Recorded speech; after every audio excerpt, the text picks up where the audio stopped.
nakolo bango teke na sala ki yango na conscience na nga moko ya kibomoto. Papa nanga depuis na mwana muke abana kobima nanga. Je crois la 4 lois spirituelles, balaksa biso 4 personnes. Mais papa n'a pas ça y va homme animal. Il a vite compris que moi nani azana étoile.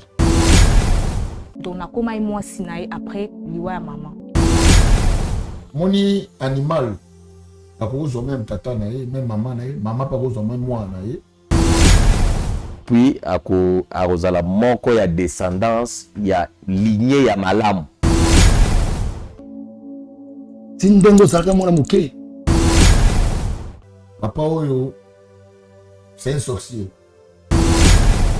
Makambo oyo eleki papa to le baga balati ka charge mokobo or décision et utaki esika mokobo. Donc ba souffrance nyonso nga na moni ba passion nyonso nga zo mériter donc eza grâce à yo tato ko malabiro déjà. OK. Il fallait détruire déjà avant pour ne pas que moi na ye vina eza la malamu.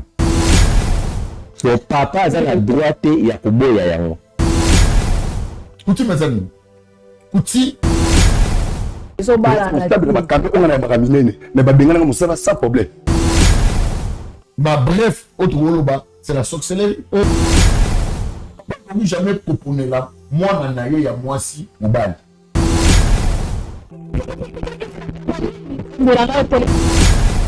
D'abord, c'est l'homme qui doit aller chercher.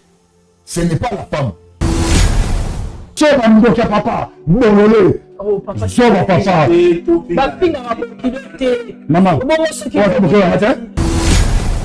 si papa dit que non, il n'y a pas de mouvement, c'est-à-dire, dans le monde, il fallait préparer un mouvement destiné pour qu'elle détruise mon émotion. Mbote bana nzambe nyonso ezangai wabino mama ledi mukadi na ye kobeta porte ya mwana nzambe nyonso kolesa baorphelin kolatisa baorphelin ozodefisa nzambe ntango ekokomela ona moma moko ya pasi okoyebisa nzambe kaniselanga lokola eza parmi bapromese na ye asalaki akozanga te kofongolela yo manimisa ya lola akozanga te kokitisa lobiko na ndako na yo na misala na yo akozanga te kofongolela baporte akozanga te kobukela yo bahotel oyo etongama depuis bomwana kino na ntango oyo okomi na yango molimo mosantu accompagné et touché mwana na nzambe moko mpona kopense na orphelinat. Bravo Jésus. Nous qui mangeons à notre faim, les orphelins n'ont pas cette chance. Faites vos dons. Orange Money, plus 243 18 89 886. M-Pesa, plus 243 82 01 22 226. RTL Money, plus 243 97 666 66 04. Le nom Mike Mukadi. Orphelinat Bravo Jésus, chaque enfant a droit de briller.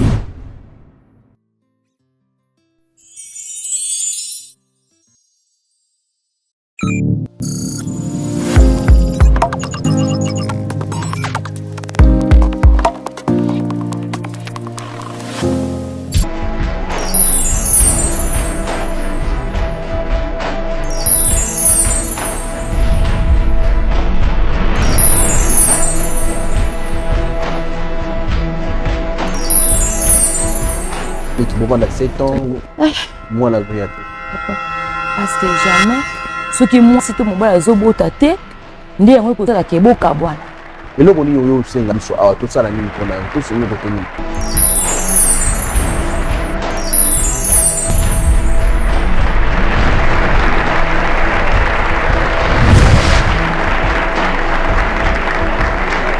Voilà, Bossalier Bélé, beaucoup la nabi sont un peu partout dans le monde. Donc, Dieu vous bénisse vraiment abondamment. Ici, que nous avons étendu la émission Nabino Analyse, bravo Jésus.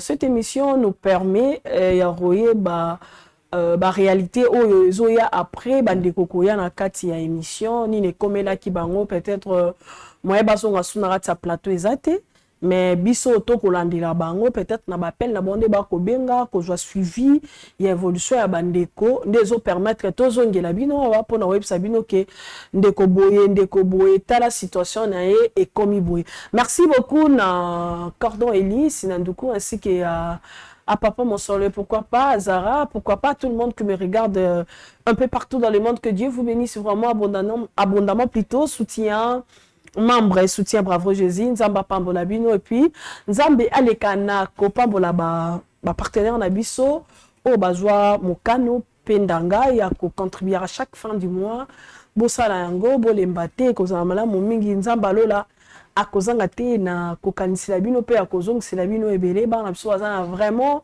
na besoin d'un soutien na biso pour lobi pe ba comme bateau lobi pe ba comme quand même batu na kati ya société za grâce na biso na bino nde ko permettre biso to meka kosunga bango pour que ba kende boso. Là je dis shalom papa Thomas.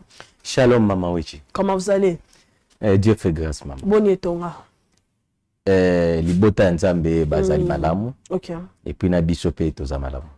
Oui, papa, na pesio shalom. Shalom, shalom, maman Wichi. Bolima musala tata. Ah, par la grâce de Dieu, grâce. Pour la zo batela, azo kumba ngomnengi moi dino kumba pour musala izala msote. OK. Musala batu nzambe. Do ina zali maître, ina zali mutu ya autant ça. Izali musala. D'accord, merci beaucoup papa Eric, je pense que les noms je préfère au combat sur la prière. Merci. Prions. Zambe ya makoki na nyos. To plus sur merci. Tout qui moment on a ça le beaucoup. Cher Saint-Esprit, invitez yo na analyse. Nous l'obina biso que non, ce n'est pas par notre corps, mais c'est par ton esprit. Pour toujours de ta part. Christ Jésus, te glorifions l'émission au nom de Jésus-Christ par la forme de vos sécurités. Amen.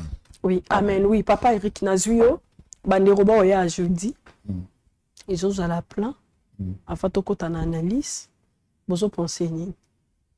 Bon. Et là on a un bango vraiment bah aider biso, bah bazo ya abelé, bazo tonda. Ce qui est très important d'abord, bah bazo a besoin de prier. Toujours yamba, toujours kabaka na bango. Mais le coup la prière ils ont zalaté, ils ont simplement mon passe. Yango na salle pembela na bandeko soit des fois aux amis qui la poto. Surtout les bateaux balingaka batina bani soki beaucoup luka moyen moko ya komeka pe ko soutenir parce que quand été ils ont ba sport ils ont banda on a lié autre beaucoup pour notre prière mais c'est payant ça ça la bateau c'est payant je crois on a luka bateau ba ko luka mbela wana so ito bandi bazala kawa na chaque fois que non surtout ça la besoin to ba foot à place wana ba aider biso pour que baka au bandeko solution je crois l'évangile est gratuit mais l'évangélisation ça demande beaucoup d'argent. L'évangélisation ça demande de l'argent. Voilà. Oui papa Thomas, est-ce qu'il y a aussi moi petit souci malgré il y a des chaises mais ils sont limités par rapport aux gens. Par rapport à Miloulou et Kobanda peut-être ndenge pas prophète Eric Aoutukoloba d'ici là. Donc, on va annoncer en gros par rapport à Basport. Est-ce qu'on va manquer quelque chose? Oui, il y a une organisation surtout. Ce qui m'a dit que tout est OK à 100%. C'est qu'à cause. OK. Parce que je crois Miloulou est ça pour la première fois. Tout ça là quand je crois une fois na matete parce que na no Félina na no bana ba yakite. Tout ça là qui en et puis tu trouves qu'il y avait la kin moko ezalaki wana par rapport surtout du côté instrument. Toza penza na moi problème wana mais tu dis que na grâce ya Nzambe Nzamba kosunga akotinda peut-être tata Joseph d'Arimathée moko boye akozala wana pona kosungo ko appuyer biso na oyo toza na bosenga nango bon jusque là biloko tokoki kosalela il faut to na le équipe ndate il faut to louer et puis il faut louer la salle c'est bon mais les instruments et tout ça faut louer parce que ça toko journée on to dénommé journée à célébration Jésus célébrons Jésus célébrons Jésus toko célébrer Jésus pour anime et ça mutu nyonso ndenge bazoya na bakana bango ndenge papa Erika Otoloba Beza biso bazitozo pesa solution te.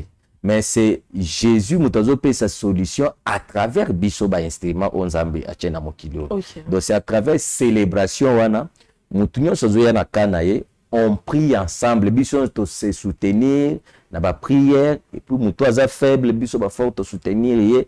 C'est par là nde ba tu moko na moko ba ko simba délivrance na bango parce que na zone dimela Yesu o ki akosaka te mutu soka ye pa na ye akoza la pepele na makambo ezotungisa ye. D'accord, voilà. Merci beaucoup, Papa Thomas. Je pense que le message est passé pour que tu tardes en athée. Dès qu'Abalobi d'ici là, je pense que d'ici là, vraiment, bon, mon spot, bon soutenir Bisso. Soutien Tozo Senga, Naloba Mingi, Papa Eric Azan, Église Azo émergé à Kambak. Également Papa Thomas, également Gaï, également les autres pasteurs, oh, Baza, serviteurs, au son et à Bravo Jésus. Bravo Jésus, la plateforme, et Sangisi. Biso basal nanzame mais chacun noyau de prière noyau de prière et ça chacun de nous a hébergé kaza ba responsabilité na kati ya etonga lokola makambo e kosama na kati ya noyau esengi sikoyo to sangana pour que bato ba ondimela noyau a Bravo Jésus babika yango wana esengi to se soutenir toko ya paperi ka kene tonga asengi mo 20 kits ya asengi mo 15 tozui mais kozala rara insuffisant yango to sengi pour soutenir biso to sengi bato yo o basala nzambe o ba soutenir musala nzambe to sengi bato baloba te bino pe bolekisite to sengi bato ayebi ke akola la te esengeli micro kota ne tonga esengeli kite kota ne tonga nde bato wana nde to beleli. Voilà, merci. Je pense que rapidement tozwa vidéo o to sala analyse na biso ya ndeko na biso a mwasi oyo papa abizaki na ye depuis azaki na âge moke. Donc mineur qu'elle était azaki abusé parce que loi moko boeto coutume moko boya papa ils ont réclamé mais il fallait ça mara na nzota mwana na ye parce que moi azaki bonheur. Voilà, tozo zwango et puis on se retrouve. Merci. Et on azala mwana muke mama kufaki atinga na papa na kolo bango teke na sala ki yango na conscience na nga moko ya kibomoto. Papa nanga depuis na mwana muke abana obima nanga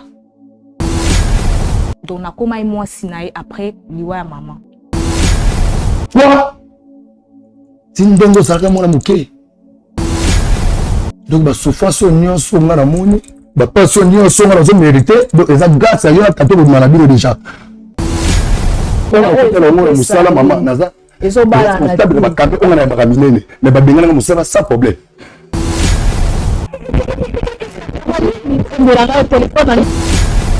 Téléphone le baby. Je souhaite. Sors à mon papa. Bololé. Oh papa. Sors à papa. Maman. Voilà, merci beaucoup de retour sur ce plateau. Prophète Eric, la fille Azoli. Parce qu'à cet âge, Adèle a choisi. Ok, wapi. Azaleka na papa na ye. Oko lo banini. Moni le ko consoler de kwa mwasi. En tout cas, c'est d'abord lorsque on a tali vidéo yo, c'est vraiment pas si makasi. Oko koma mutema mabeti na mwana na yo moko toboti. En tout cas, na zo ba le wolo baté jusque là. Sur za mutu. Vous avez la compassion pour que passe à mon azo sibir. Les un peu moins passé. Dans âge, papa ya yé moko, papa mususuté. Mais o ya yé moko donc même papa ne m'a conscient oh non ça la moi na moko. Je crois la 4 lois spirituelles, balaksa biso 4 personnes. Mais papa n'a pas ça y a homme animal. OK. Oui, homme animal parce que moni animal a cause même tata na ye même maman na ye maman pas cause même moi na ye donc on a pas un mot na papa oyo c'est un sorcier et puis ayeba qui a venu à moi aux amalam. Okay. Il fallait détruire déjà avant pour ne pas que moi na ye vina les amalam. Pour le moment on a pas non. D'accord, merci beaucoup prophète Eric. Papa Thomas il faut coabiser na mwana yo parce que ozo protéger le homo ya famille. C'est quelle base il y a les kamunini oyo pour protéger yango il faut nuire na muninga. Et à loi et à coutume na bango. Voilà ce qu'il faut à la bondoki. Nde yango ekoki ko pour evanda to ezala renforcer, il faut détruire muninga. Parce que ce qu'on l'a dit, même clairement, surtout que même net du point de vue biblique, Lévitique a le bien sûr clairement. Tant que papa déjà a la moine bolumbu sous condition il y a qu'il faut protéger ceux qui baloi moko ceux qui richesse moko. Alors quel genre de richesse ou yo kozana on a kati vie na yo tandis que ozana botutu likolo na. Otika ko profiter na yango te. Jamais otika ko profiter na yango. Donc moi ce que je peux dire na likambona eza papa il a vite compris que moi na azana étoile. OK. Et puis à Rosala moko ya descendance ya lignée ya malamu.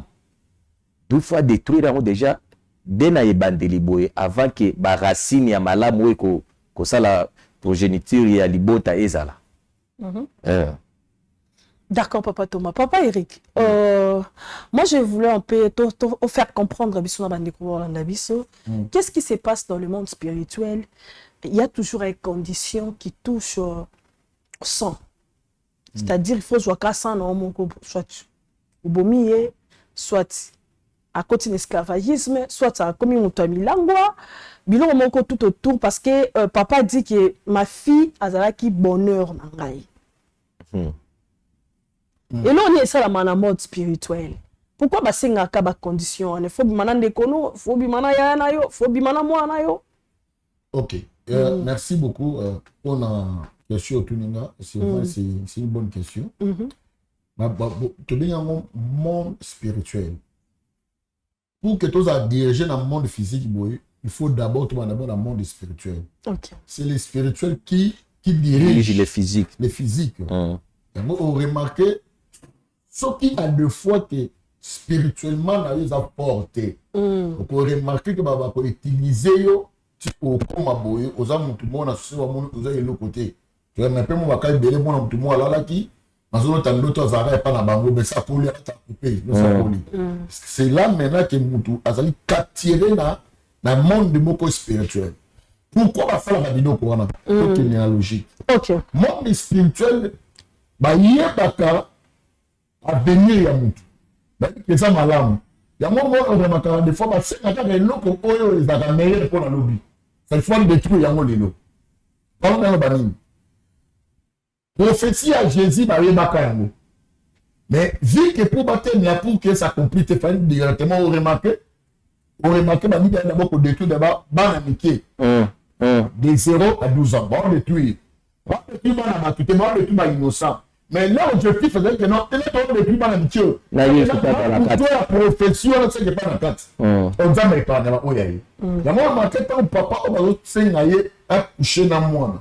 Pour la petite, ça dit même les papas aussi à sous l'envoûtement. OK. Maman, toi tu es pas dans autres paille. C'est quoi la coutume? Coutume mes amis. Coutume ma bref autre roloba. C'est la sorcellerie. Il n'y a pas le logement malonga la carte à coutume. Parce que nous, ce qui est d'accord à travers, ce que la Bible dit, nous, ce qui est d'accord à travers la Bible. Voilà. Parce que tant que nous sommes dehors, nous sommes en coutume. Tout est logique dans ma cambo. Et puis, bon, il y a des coutumes femmes de soins, comme la prophétie. Bon, mon collègue, tu bon, converti. Ah, oui. Dans le domaine où on parlait, tu parlais de domaine où il y a détruire vie à monde. Mais dans le mariage coutumier, nous devons respecter le droit pour ne pas faire la porte à pour que mon toit attaque l'eau. Il y a un truc qui est dans le point. Mais nous avons un sur moi, si tu dans la logique, toi, dans la même pas même papa wa ça va yango. Parce que là mon papa wa ça là.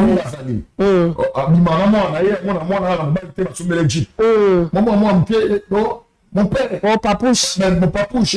Ça bloque bon, tous maintenant le contraire makamwana et papa mon coton de comme konde a ça yo ya mon papa. OK. Tout ça en logique. Mon instituteur fait le makila pourquoi? Parce que notre Amen, Bible, toute âme, nous se quand même makila. Et la poche aussi à makila, mais on me permettra pour que ça va ouvertir le belé. Il y a un barbaka, si gars, pas même la méthode à la raté. Et là, pour le renseignement, c'est d'abord c'est le sang. Lorsque makila, Mouteza réclamé dans ma camou, ce qu'il y a de fois, au lieu de nous, ça m'a les noter. Coûte que coûte, et là, on est en mal. Ok. Donc, mon instituteur, il y a plus parlé à makila. Mon instituteur, il valait la famille. Ok. Mon instituteur, il valait l'alliance. Négatif, ton pas positif.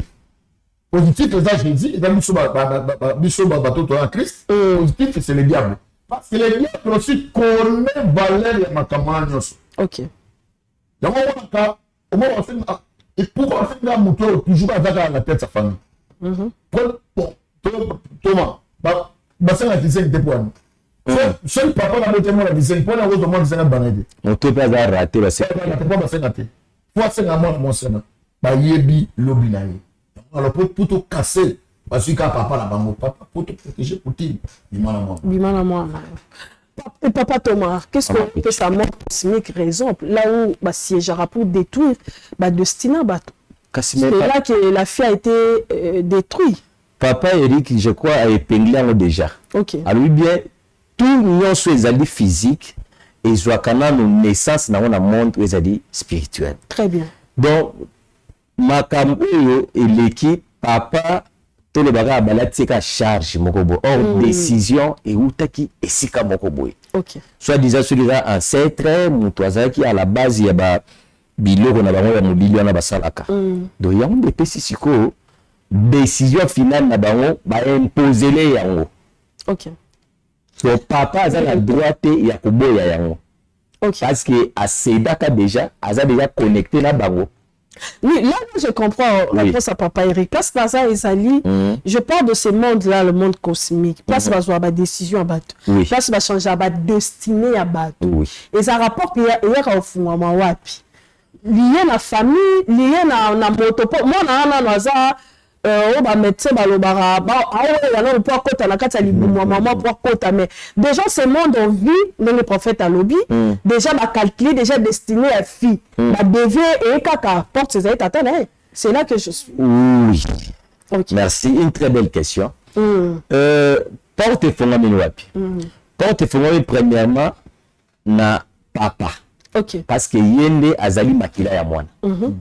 Parce que bako mama wechina ebisao ndo kimoko te ya quartier na bino ya veni na bino akoki kozo accès likolo na te soki famille no ba livrer ote. OK. Parce que le sang ezaka na pouvoir makasi, ezana impact likolo ya vie oyo. Comme papa c'est lui le garant.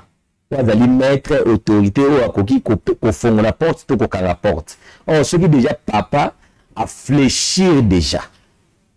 Na ezali décision à monde cosmique facilement à livrer moi na à livrer moi na nini na condition pas précisée donc il faut coucher na moi na en fait Eric m'a bé ko poni la moi na yo aujourd'hui au Bali au poni la moi no Bali parce que le papa a dit il moi yebaki à un moment donné il fallait appeler ça moi au Bali c'est vrai et ça encore la démarche moi malam il a pris la moi non moi si to mobali ou faut tika ya sa chouane. Bon, je crois que Cambo nani pena to suma un peu mon bouquet. Pour remarquer dans jeunesse. Tant évaluer. Ada baika il faut quitter. OK. Mais tant Ada lié baika il faut. OK. Tant évaluer baika il faut. T'es quoi été? Aïka non dans un jardin de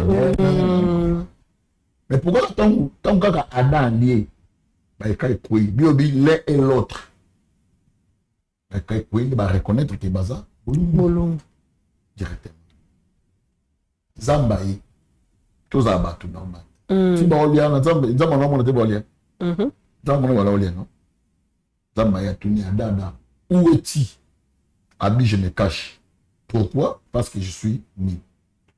Aïe, pas moi aussi. Pourquoi tu as fait cela? Ton ami. Et pas la dame, où es-tu? Et pas moi ça dit pourquoi tu as fait cela? Il y aura la réponse à moi si c'est pas moi, c'est les serpents. Les serpents. Baptisation bandi. Nzamba retourne à serpent parce que serpent allait être quand Dieu a mis quelqu'un dans notre image, c'est pas le serpent. L'homme. L'homme a dit c'est pas moi. C'est ma femme. C'est-à-dire Neb Sanzambe. Ce qui peut s'en moi sauter maintenant c'est lui. Prophète Rio bokeka na volé wana. Bon, tu as mis là tu t'es mis en place voilà. Ça dit Neb Sanzambe là de ce qui peut ça qui m'a été là. Bah ce là choix et Nzambe. Il y a un memenga. Mukolo Adam na mosabi. Ah, voilà c'est là pour le saki. Bah tu peux présenter voilà. OK. Mais Mukolo est comme une là. Après, on Sanzambe ya changwa côté maintenant comme qu'on va se faire des bandes. Il y a un montant là, il bichon maintenant dans Proverbe chapitre 14. Abi celui qui trouve une femme trouve le bonheur. Trouve le bonheur, c'est-à-dire pour notre temps Yahshua, ce n'est plus moi. Les ayonza, les ayomu mobile. Mais après c'est ma condition après c'est ma principe. Voilà. Mais ma bé. Comprenez là, mutu moi si ton mobile et cause à la bien et cause à peine. Et là, tout ça pour ne pas monter moi si, bah il voilà bon normal. Pour tout ça pour ne moi si tant membre de coma, bah on se met pour ne là moi si parce que pour ne moi aussi. On a une deuxième chose. Papa ne jamais proposer là moi n'en il y a moi si mobile. Parce que d'abord c'est l'homme qui doit aller chercher. Ce n'est pas la femme.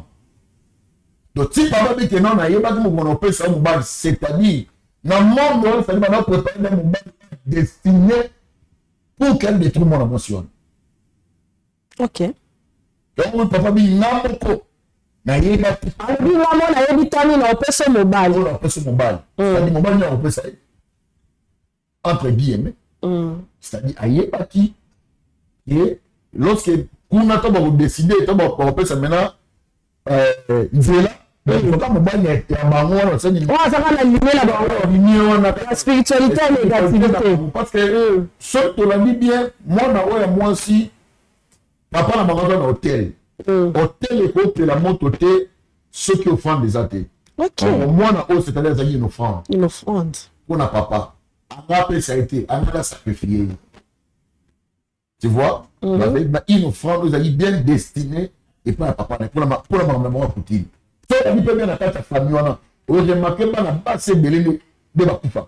Ok. Bakoufa, soit Naka Kobota, soit l'Iwamo Kobrisque à Koufi, soit vous remarquez.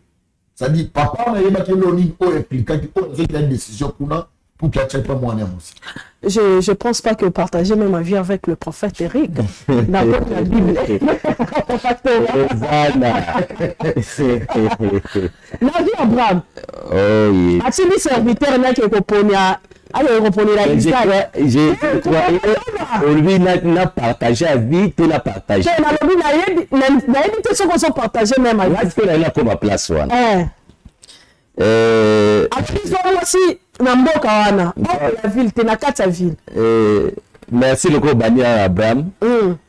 Est-ce que la qui Rebecca wapi? Ezaki c'est bon problème les plus anciens. Mais là c'est que la question autour lobby eza malamu papa ponela mwana mobali to mwasi to eza malamu te. Na koloba eza décision eza partagée. Koloba ndenge ni. Ebi loko yo tangi Abraham na zui Isaac. Ezo Isaac. Na zui Isaac, au moins na histoire ya Isaac, au moins na tango Jacob. Bamoni lelenge Isaïe abebisaki déjà makambo par rapport à basi abalaka. Au moins na Isaac avant de ça Jacob a obétélé sur ce temps je crois ils en Genèse 28 si je me trompe pas. Zobétélé lisolo lobi ko bala moi si le kola ba oyo ezawa bala été eli ko lobani moboti akoyi ko sala la mwana choite mais akoki pe ko sunga mwana na chemin ya choix. OK. Pourquoi? Et là, le proverbe moko ya babéninois yolobaka okoki jamais ko draguer mwasi na butu na nzela ya cimetière. Na vanda na bukina raisonner proverbe wana malamu. So il était dans bon moto. Et on se dit ah cimetière. Mais or eza lycée c'est mon comme n'est pas très important dans la vie parce que dans nzela ya cimetière il y a les esprits au babimaka va se transformer comme bato. Mais il y a un coup de foudre na esprit ya lolenge wana. Dieu s'est laissé atinda mi na nzela no poani. Pas détruire yo, to pas détruire yo te. Mais or papa azalo kwa image ya ancêtre ou azalo détenir les principes ya vie. Akoki nde kote ya mwana lobi moni nzela oyo. Faites attention. Kolingaka mwasi koto te parce que ezala basi ebele babimaka na nzela o bangalaka. Nzoka bazaba babilima. Baza babilima. Wana na part wana nakoki ko soutenir que papa akoki ko ponela mwana mwasi te mais akoki ko sunga mwana na nzela ya très bien papa Thomas. On a comprendre bien prophète Eric Aobi nani Adam akiza lui moi so pesenga. Totalement avec la raison. Avec raison. C'est les prophéties Dieu m'a dit pour la femme ou l'homme etc. Le Dieu m'a dit là maman wechi mariage n'est pas seulement spirituel. Mariage il faut tout partager nos sentiments. Les sentiments ne sont pas spirituels. Ce sont des émotions qui valent la katia âme. Maman wechi Dieu peut me dire mais na katia ba penser nanga je peux avoir goût moko boto préférence moko boy par rapport à Dieu m'a dit. Yeba ki to vivre bonheur parfait. Mais si Dieu a fait non, yo ka mama wechi. Le Dieu m'a dit là ngana ko le baser les escrocs. Oui mama wechi. Ce sont les escrocs. Pourquoi? Dieu peut t'aider. Na ko pèse les critères. Mais a oui biso te mama wechi. Parce que quand on parle du choix, les choix ils avaient le remonté. Les choix que vous avez mis dans les misat, ça peut être pointé. Oui. C'est bien le bala ma bala prophétie. Non,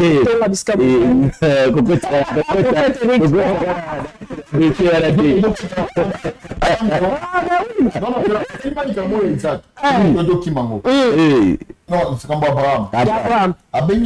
L'ancien, les plus anciens serviteurs qui est dans mboka nanga pour les langai moisi. Asuki wana. Mais les plus anciens dans la pays, mais n'a pas ce critère.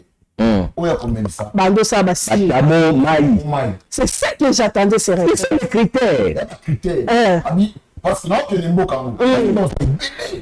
non, maintenant, mais selon moi, les plus anciens. Or, les plus anciens, c'est qui? C'est le Saint-Esprit. Le Saint-Esprit. Abraham, c'est notre Dieu. Ce qui n'a comme or de sa chameau, mais or chameau, que nous sommes à la recherche, on a 8 poches. Poche de Mogo, mais la 80 litres. Avec un abat chameau. Or, tant qu'il y a qui après c'est mal. Après, au lieu que Rebecca, moi qui va venir à chameau, c'est ma tambouli. Non, Rebecca, ils m'ont fait nommer ça. Mais ça va chapeau.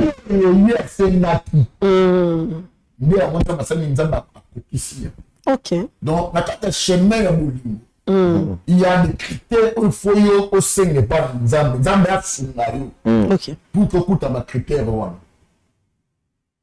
Mais ce qui est Nzambe a sounario, il y a un autre. Non. Ça le mot.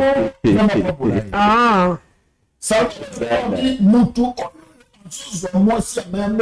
Alors, on va vivre dans la carrière dentaire. On va pas vexer là. Soit on a tellement de carrière dentaire, on a un bouton. Ok. Soit juste marque moi ça parce que il y a une fois des fois on a tout par émotion. On a moi si par rapport à la beauté, on a moi si par rapport aussi à la don. Ok. Hein? Entre guillemets la candy entre parenthèses moi on a moi mon pied. Maman prophétesse moi va sentir pas passer. Mais c'est comme une bonne église. Moi, on entend ma pomboté. Ok. Donc, par là, c'est le pasteur à la main par rapport à la prophétie. Comment il va boire le maman, comme la scène d'Andéine. Tu vois? Prophétie. L'Iban la prophétie et Koufa la prophétie. Ok. L'Iban d'abord, c'est d'abord sentiment. Soit des fois, on a besoin il y a maman où tu as les prophéties. Non, draguer. Non, non, je ne dis pas maman où tu y arrives. La vie de la toi, tu as vu ce sobo. Non.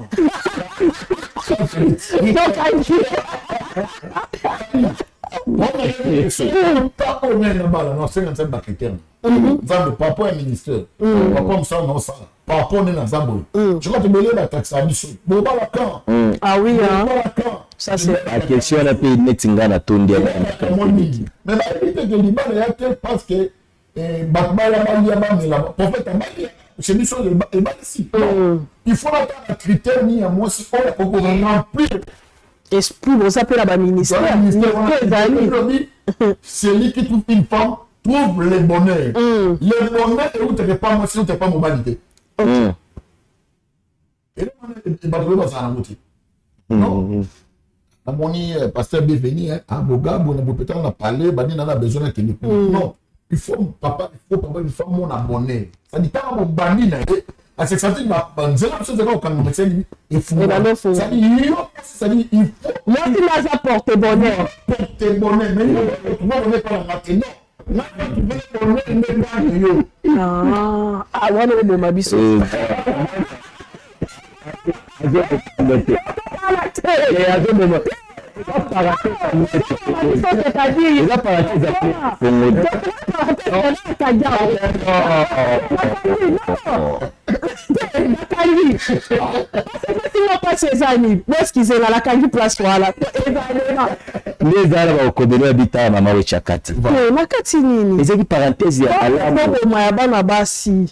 c'est-à-dire et là-bas, nous sommes déjà que quand les prophètes évitent à passer exemple à pasteur bienvenu que je salue à passer.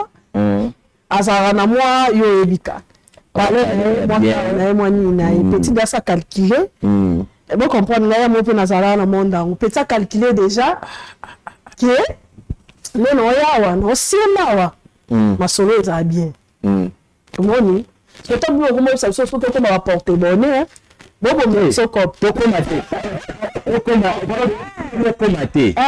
c'est biblique. OK. Moi si nous aboy et seigneur ozala na bonheur mokati na o seigneur pesa na mbadi. Parce que ezala makambo ebele papa il a la raison, azala totalement raison mambo lobi.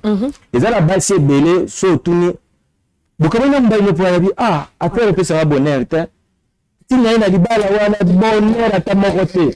Est-ce que vous êtes sûr que ami yebi moko là il faut tout enseignement pour les femmes. Et enseignement te yo moko wasi comme yeba. Pourquoi oye na mokide? C'est ça. Il y a sujet.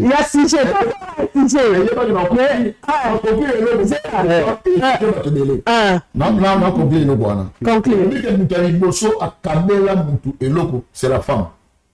Oui. La première personne au Kabi. Et ça moi aussi. Tant que moi je pas Kabila. Akabi Nandeni. Parce que Dieu, quand il a créé la femme, il a créé l'homme, après il m'a carrément surtout, avant que moi, s'il vous plaît. Mais j'avais été avec qui? Avec l'homme. Et l'homme, moi, ça va, il y a tout un qui l'homme n'a pas mis. Parce que pour que Mouta fasse découvrir l'homme Makambo, ça jamais pour faire découvrir l'homme, il fallait que moi, ça Kabila. Donc la première personne qui avait donné au Kabila Mobali, c'est elle. Tant moi je me cabine bas on peut me goûter. Ah ouais ton continue on me mêler.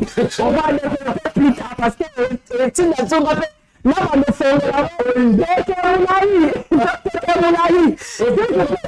si j'ai pour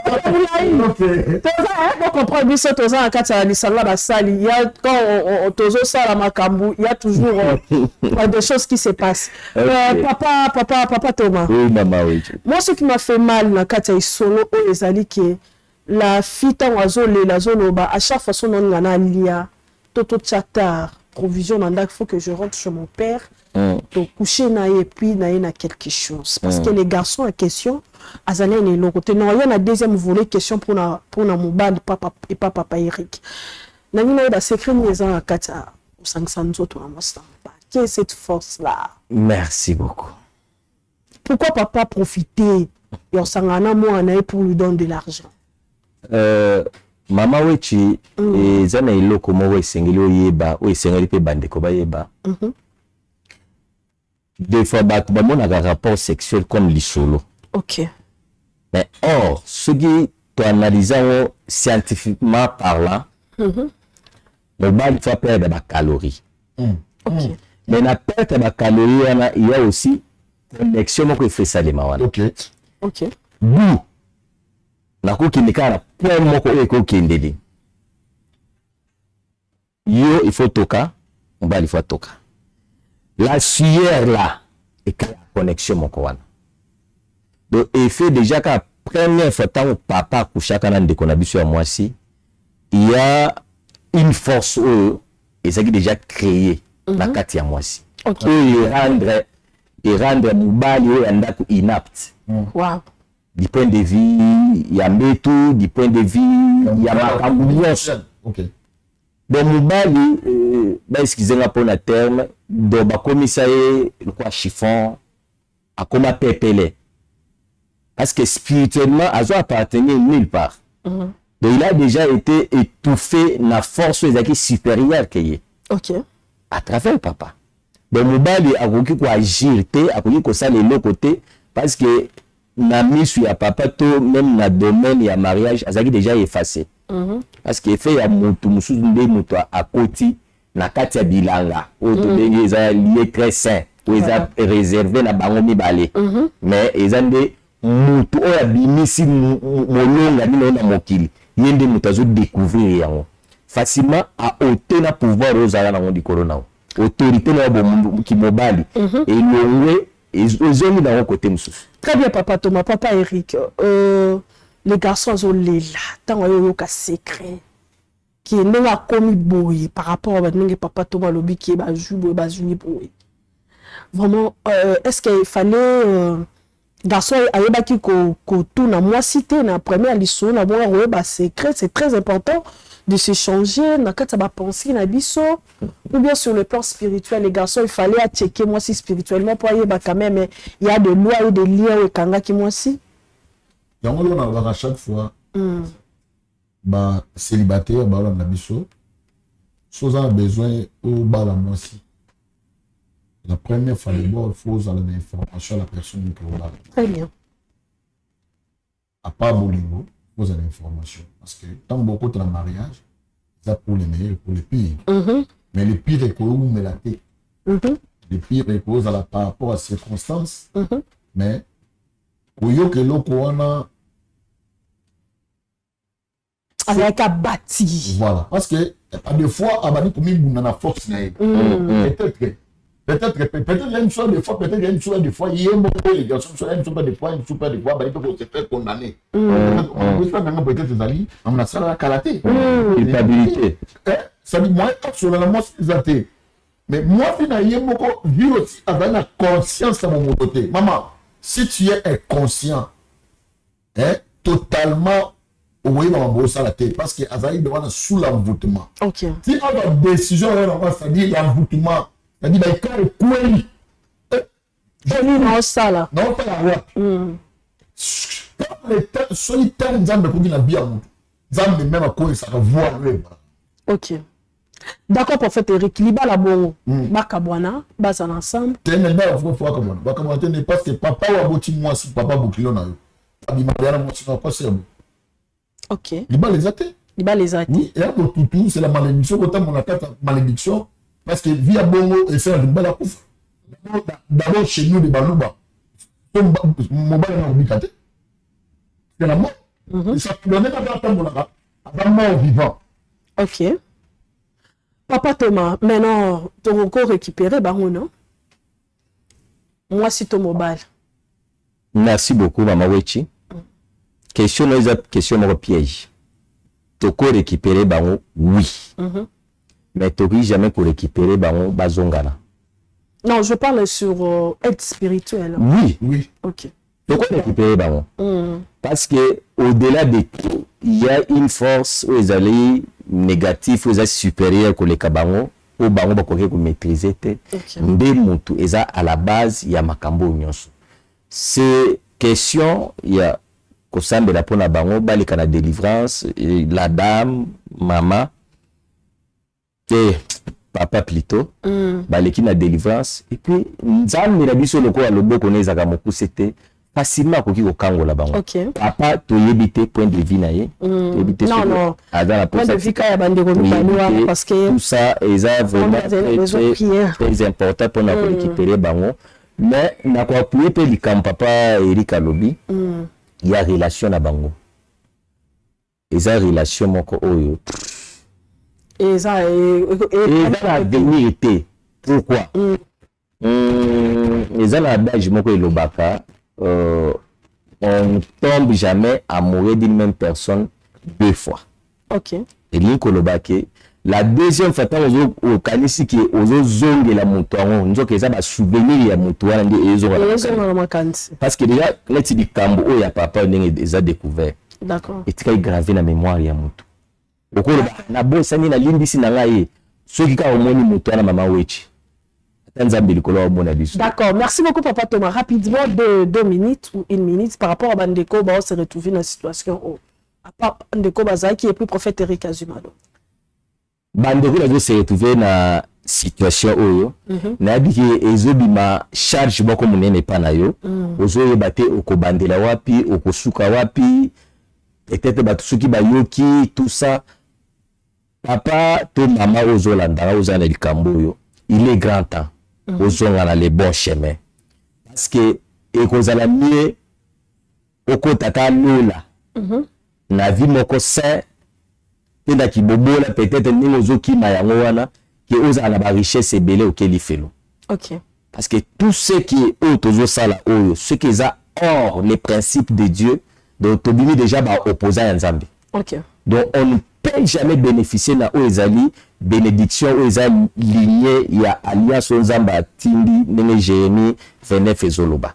Alors na yo mutu oyo na nos force te ya kotika likambo yo.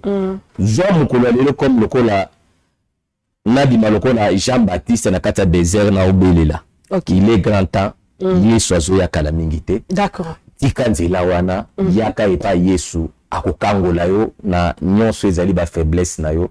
Ndimisa mike okozala na vie ya malamu koleka oyo ezotungiso lelo. D'accord. Merci prophète Eric. Que tu en penses par rapport à bateau?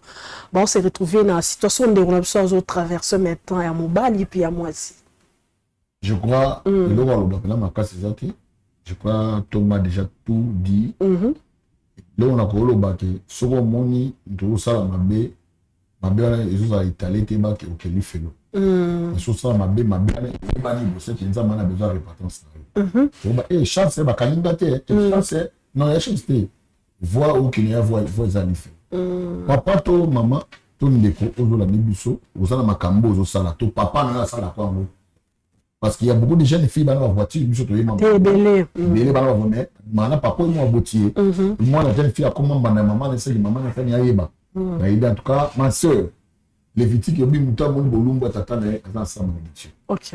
Donc, tika babilo kozo sala. Bilo kozo son ka tous les petits cas. Olingo linate l'eau les amis. Olingo late ni fait le paysan. D'accord. Mais yo sont pour faire la caillou. Yo aux à la sauver. Tika viwana. Mon inzoto les autres mon amutuka. Les autres se plomb na tata na bini. Les autres se plomb sa magamona. Un jour son voilà autres boyo. Même claque quand la table le va personne. Beaucoup pour ça. Voilà. Merci beaucoup. Interpeller yo en importance. On a besoin na yo. Tika magamona et puis ceux qui au ça. Fox Montika et aux alabés. Tika mo belo mo résister. Après ben abiso to go aider na prière et puis voilà, merci beaucoup. Pas trop de commentaires sur cette analyse. On est arrivé vraiment à la fin de cette émission. Les hommes dédiés, le bel biso vraiment à moi et belé. Na connaissance là-bas, pour profiter nango, pour consommer nango. Tout ce kakara ndira wana eza malamu te cristal boso na biso to se repentir et kozala malamu mingso Christ azongite. Papa Thomas, merci beaucoup. Papa Eric, merci beaucoup. On se retrouve prochainement avec un nouveau numéro. Que Dieu nous bénisse. Merci. Oh mon Dieu, ma femme me dit il n'y a plus rien comme provision à la maison. Que dois-je faire? Avec ces grands embouteillages, partout il y a des eaux de marin. Bon sang. Petit frère, tu es là? Tu connais mon souci, non? Oui, mon grand frère. Vous ne connaissez pas.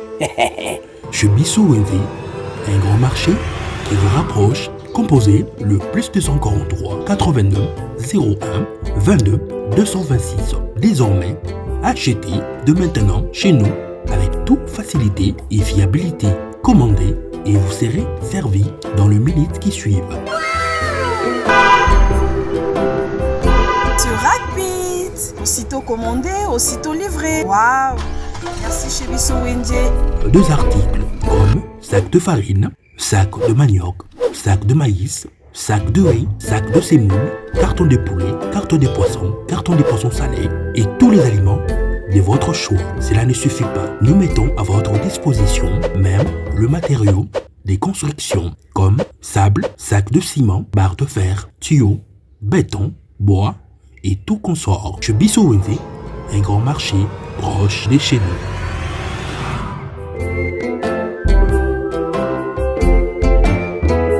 Mbote bana nzambe nyonso eza ngai wabino mama ledi mukadi na ye kobeta porte ya mwana nzambe nyonso kolesa baorphelin kolatisa baorphelin ozodefisa nzambe ntango ekokomela ona moma moko ya pasi okoyebisa nzambe kaniselanga lokola eza parmi bapromese na ye asalaki akozanga te kofongolela yo manimisa ya lola akozanga te kokitisa lobiko na ndako na yo na misala na yo akozanga te kofongolela baporte akozanga te kobukela yo bahotel oyo etongama depuis bomwana kino na ntango oyo okomi na yango molimo mosantu aakompagne etouche mwana na nzambe moko mpona kopense na orphelinat.